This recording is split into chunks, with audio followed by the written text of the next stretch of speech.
Калина Соколова е првото родено бебе во општината годинава. Се роди на 10 јануари во Штипската болница со тежина од 2600 грама, како втора ќерка на Дејан и Симона Соколови од Виница. И лани годинава првороденото бебе е женско и според верувањата годината треба да биде плодна и берикетна. Празникот Водици беше повод Калина да си го добие и подарокот од општина Виница.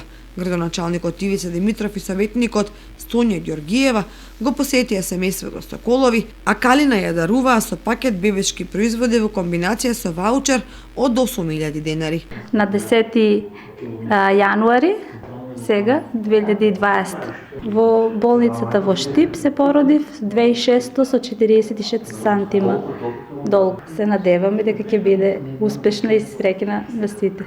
2019 година Виница ја заокружи со 103 крстени дечиња во храмот Свети Архангел Михаил и 52 венчавки.